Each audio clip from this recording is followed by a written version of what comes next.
আসসালামু আলাইকুম। সর্বশেষ বাংলা সংবাদে আপনাদের স্বাগত। শুরুতেই সংবাদ শিরোনাম। দ্রুত সংস্কার শেষে নির্বাচন, উপদেষ্টা ডক্টর মোহাম্মদ ইউনূস।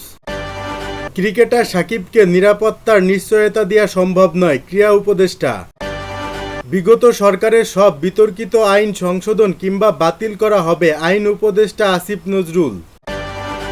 মধ্যরাতে বিশেষ পাহারায় সীমান্ত অতিক্রম করেন ওবায়দুল কাদের। ছাত্র জনতার অভ্যুত্থানে শেখ হাসিনা সরকার পতনের পর জনরোষ থেকে বাঁচতে দ্রুত সংস্কার শেষে নির্বাচন, উপদেষ্টা ডক্টর মোহাম্মদ ইউনূস। বাংলাদেশের অন্তর্বর্তী সরকারের প্রধান উপদেষ্টা ডক্টর মোহাম্মদ ইউনূস দ্রুত সংস্কার সম্পূর্ণ করে নির্বাচন আয়োজনে দৃঢ় প্রত্যয়ের কথা জানিয়েছেন। নিউ ইয়র্কে জাপানের রাষ্ট্রীয় সংবাদ মাধ্যম এনএইচকে দেয়া এক সাক্ষাৎকারে ডক্টর ইউনূস এমনটি জানান। জাতিসংঘ সাধারণ পরিষদের অধিবেশনে যোগ দিতে যুক্তরাষ্ট্রের নিউ ইয়র্কে গিয়েছিলেন প্রধান উপদেষ্টা। ছাত্র আন্দোলনের 15 বছর ক্ষমতায় থাকার পর আগস্টে সাবেক প্রধানমন্ত্রী শেখ হাসিনা সরকারের পতনের পর তিনি অন্তর্বর্তী সরকারের প্রধান উপদেষ্টা হন। ইউনূস গ্রামীণ ব্যাংকের প্রতিষ্ঠাতা। ব্যাংকটি দরিদ্রদের ক্ষুদ্র ঋণ দেয়। তিনিও তার ব্যাংক 2006 সালে শান্তিতে নোবেল পুরস্কার পান। সাক্ষাৎকারে ইউনূস বলেন, অন্তর্বর্তী সরকারের কাজ হচ্ছে যত দ্রুত সম্ভব সংস্কার করা। প্রস্তুতি সম্পূর্ণ হলেই এ সরকার নির্বাচন আয়োজন করবে। তিনি বলেন, আমরা ব্যর্থতা মেনে নিতে পারি না। শেখ হাসিনা সরকারের পতনে প্রধান ভূমিকা রাখা ছাত্রদের কথা উল্লেখ করে ইউনূস বলেন, তরুণরা বিপ্লবের জন্য তাদের জীবন দিয়েছিল। অন্তর্বর্তী সরকারের নীতি নির্ধারণী পর্যায়ে তরুণ প্রজন্মকে অন্তর্ভুক্ত করার বিষয়ে নিজের অবস্থান তুলে ধরেন তিনি। ইউনূস বলেন, এ সংকটে বাংলাদেশ তার সবচেয়ে বড় দাতা দেশ জাপানের কাছ থেকে সহায়তা নিতে চান। তার দেশের অর্থনীতি পুনর্গঠনে এবং গণতন্ত্রের ভিত্তি শক্তিশালী করার জন্য জাপানের সহযোগিতা অপরিহার্য বলেও জানান তিনি। ক্রিকেটার সাকিবকে নিরাপত্তার নিশ্চয়তা দেওয়া সম্ভব নয়, ক্রীড়া উপদেষ্টা।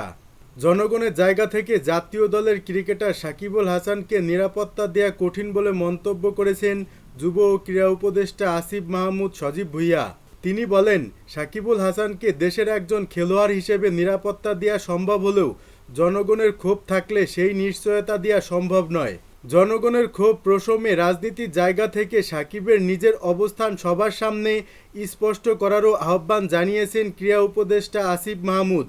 আসিফ মাহমুদ বলেন, সাকিবুল হাসানের পরিচয় দুটো, খেলোয়াড় এবং রাজনৈতিক। রাজনৈতিক পরিচয়ের কারণে সাকিবের উপর জনগণের ক্ষোভ থাকলে তাকেই সেটা স্পষ্ট করতে হবে।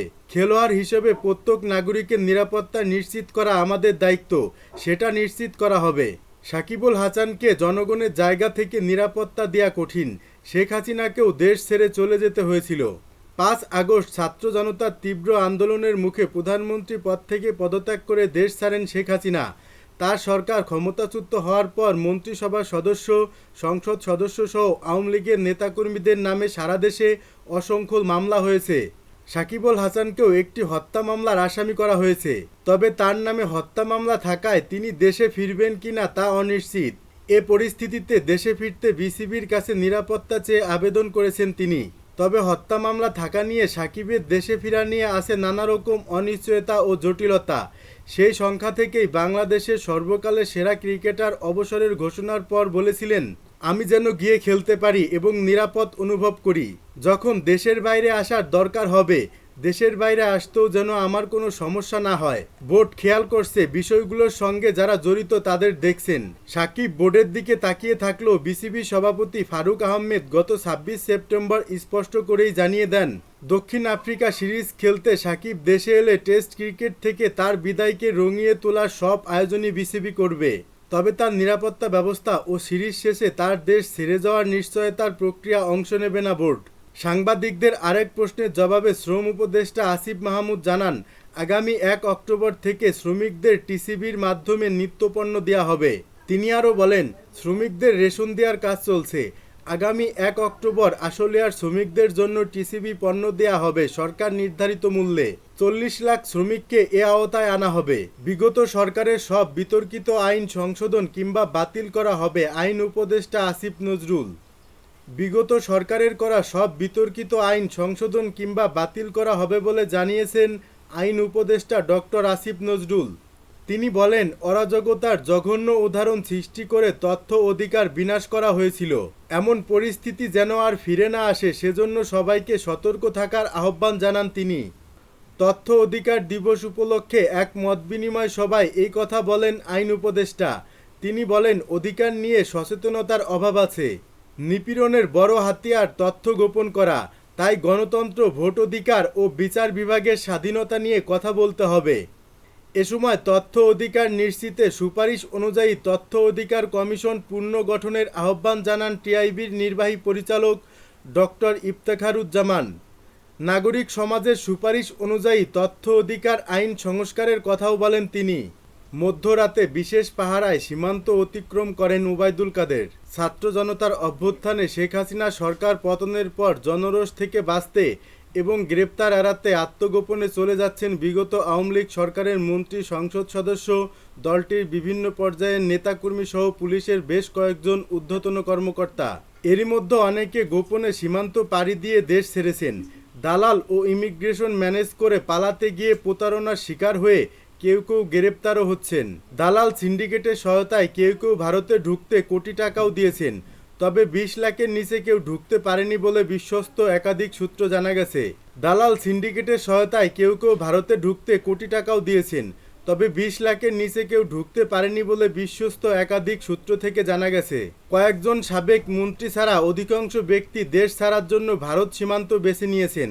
দেশ ত্যাগের জন্য তারা যশোর, ব্রাহ্মণবাড়িয়া, কুমিল্লা, হবিগঞ্জ, সিলেট, দিনাজপুরের হিলি ও পঞ্চগড়ের বাংলাবান্ধা সীমান্ত ব্যবহার করেছেন। তাদের পারাপারের কাজে বিভিন্ন সীমান্তে গড়ে উঠেছে একাধিক চক্র। এ চক্রের সদস্যরা প্রভাবশালীদের পার করে দিয়ে বিপুল অঙ্কের টাকা হাতিয়ে নিচ্ছে বলে এক প্রতিবেদনে জানিয়েছে দৈনিক যুগান্তর। প্রতিবেদনে আরও বলা হয়, শেখ হাসিনা পালিয়ে যাওয়ার পর 5 আগস্ট মধ্যরাতে খোদ আওয়ামী লীগের সাধারণ সম্পাদক ওবায়দুল কাদের যশোরে চলে যান। সেখানে তাকে গুরুত্বপূর্ণ একটি নিরাপদ স্থানে আশ্রয় দেওয়া হয়।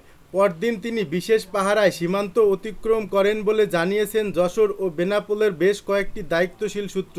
তবে তারা পরিচয় প্রকাশ করতে রাজি হননি। তবে বেনাপোল ছাড়াও বেশ কয়েকজন আওয়ামী লীগ নেতা পার্শ্ববর্তী পটুখালী ঘাট এলাকা দিয়ে ভারতে ঢোকেন। ঝুঁকি নিয়ে এভাবে ভারতে পালাতে গিয়ে ভারতীয় সীমান্তে হত্যাকাণ্ডের শিকার হন কেন্দ্রীয় ছাত্রলীগের সাবেক সাধারণ সম্পাদক ইসাক আলী খান পান্না। ভারতীয় অংশের দালালরা একা পেয়ে নির্যাতনের পর গলা টিপে হত্যা করে তাকে। বেশ কয়েকদিন পড়ে থাকার পর পান্নার অর্ধগলিত লাশ উদ্ধার করে পশ্চিমবঙ্গ পুলিশ। সংশ্লিষ্টরা বলেছেন, দালালদের সহায়তায় একের পর এক আওয়ামী লীগ নেতা ভারতে পালাতে সক্ষম হয় স্থানীয়দের অনেকে ক্ষুব্ধ। এ কারণে এলাকায় অপরিচিত কাউকে দেখে সন্দেহ হলে তাদের ধরে বিজিবির হাতে তুলে দেওয়া হচ্ছে।